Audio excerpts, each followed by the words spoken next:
publicly and openly declared their intention to commit a war crime and have commenced that war crime against the people of Gaza, saying that they intend to starve of food, electricity, water 2.2 million people. That is a war crime under the Fourth Geneva Convention. They are raining down thousands of the most sophisticated missiles known to humanity onto the most densely populated area in the world, carrying the certainty that almost every missile will incur civilian casualties, will and are destroying the infrastructure, the water infrastructure, the energy, making Gaza uninhabitable. And using, in very credible reports, as they did in the past, chemical weapons, white phosphorus, being used by Israel.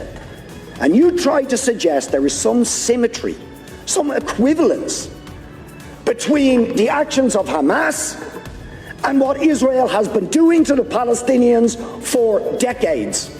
Will you admit that the terrible loss of life and escalation of violence that we have seen in the last few days is simply a continuation of the crimes against humanity, the war crimes of the state of Israel against the people of Palestine? And it's not me saying this. You have, or you should have, read the reports of Amnesty International, which we asked you to read and act on Human Rights Watch, on the UN Special Rapporteur to Palestine, on the UN Human Rights Council on the issue of Palestine. Do you know that the Israeli state will not even allow the UN Rapporteur on Palestine into the occupied territories, or the UN Human Rights Council in, because they know that they will bear witness to the ongoing ethnic cleansing, the ongoing illegal annexation of territory, the ongoing arbitrary detention of Palestinians without trial, the impunity when they assassinate a journalist like Shireen Abu Akleh. No justice, no sanctions. What do we actually get?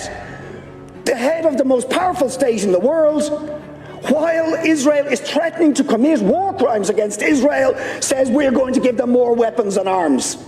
We support them absolutely. So will you admit that the ultimate responsibility for the terrible, and every single loss of life is terrible, but is the failure of the United States, of the European Union, of the Western powers to hold to account Israel for ongoing, decades-long ethnic cleansing, war crimes, crimes against humanity, the denial of the most basic rights to the Palestinian people?